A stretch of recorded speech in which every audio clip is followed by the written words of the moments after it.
Hi guys, and welcome to Classic Rock and Country Music Facts and Trivia. Appreciate you being here. Today's video is well, now here's something. Oh, you're right. You're absolutely right. You guys need to subscribe before we start. Yeah, he told me. It's right over here. Yeah, I swear. You want to see him? I'm not cool. There's really somebody here, and he's a genius when it comes to this stuff. Come here. See? Genius. Now go away. Okay. Today's video is on the feuds that brought down the Eagles. Or as someone mentioned in a comment one time, it's Eagles, not the Eagles. You say it your way, I'll say it mine. Let's take a look. We'll start with the Eagles versus Joe Walsh. Towards the start of the 90s, it looked like the Eagles reunion might be possible. After years of fumbling around with their solo careers, they realized how much they were missed by the fans who didn't see them in their prime. Every member was on board from the start, but the Eagles had to fight Joe Walsh to save him from himself. Since his time with the group, Walsh began to spiral throughout the next decade, going on benders and tearing himself apart physically and emotionally.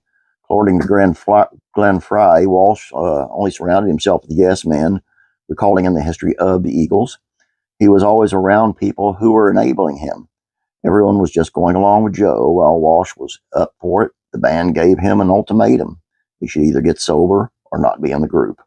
After years of fumbling in the dark, Walsh finally beat the bottle before heading out on the road, making his first sober public appearance on their exclusive performance on MTV. Granted, it didn't come without its hardships, too, with Walsh later recalling, "This was the first time that I was singing without being buzzed, which I hated doing. Man, that was scary." The Eagles versus Bernie Leadon. From the start of the band, Glenn Fry always wanted the Eagles to be a hybrid band of many different genres of music.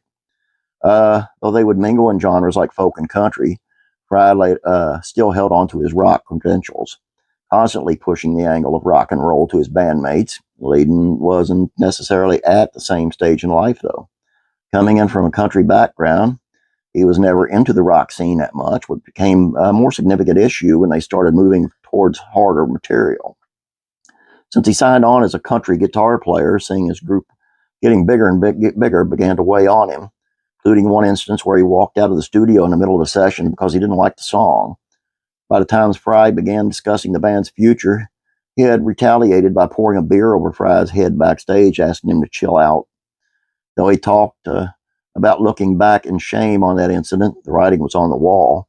Since they were on the road with Joe Walsh's solo act, the Eagles adopted Walsh once the tour finished and never looked back. Glenn Fry versus Randy Meisner. In rock and roll, bass players are pretty chill people. Yes, we are. Outside of the occasional rock star low-end master, most bass players are content to hang back in the groove and serve the song rather than grandstand. Everyone must get some time behind the mic in the Eagles, and Randy Meisner was starting to run out of patience by the time he finished the Hotel California tour. His vocal showcase live was always taken to the limit, which featured insane high notes at the end of the tune.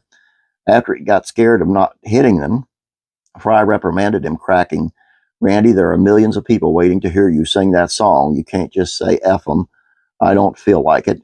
We just got fed up with that, so we said, if you're not happy, quit." Tension finally hit its breaking point in the middle of the tour after refusing to sing the song.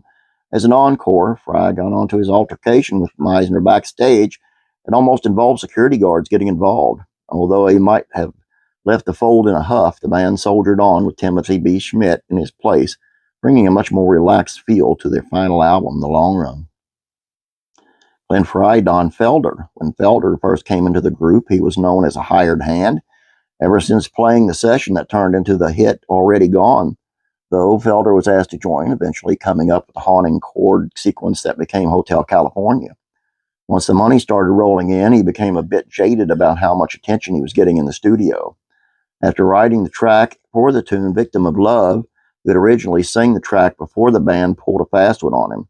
Convincing their manager to take Felder out to lunch, the rest of them cut the song with Don Henley singing the vocals instead. Though the tension was defused at the juncture, all of those pent-up feelings came to a boil during a gig in Long Beach. Performing for Senator Al Cranston, Felder made a snide comment to the senator, which enraged Fry, culminating in both of them fighting on stage. Once they got off stage, Felder took one of his guitars and smashed it, leaving without speaking to the rest of the band. Fry announced the end of the Eagles shortly after, thinking that the years of plotting and resentment had finally snuffed them out. For as a group, as long as they were, Fry willingly admitted that the Eagles went out with a whimper instead of a bang. And of course, they reunited and they're still together and they're doing tours with sometimes Vince Gill and sometimes not. I think more so than not. Honestly, I've never seen them in concert, which is it's on my bucket list still, even though that's not the original bunch. All I have for you. Hope you enjoyed this. Have a great day. And what was that you said, Miko? What did you say about subscribing? They should subscribe. Say that again. They should subscribe. Say now, Miko says that you know it's true, so you got to subscribe. Have a great day. God bless you. And hey, me and Miko be praying for you.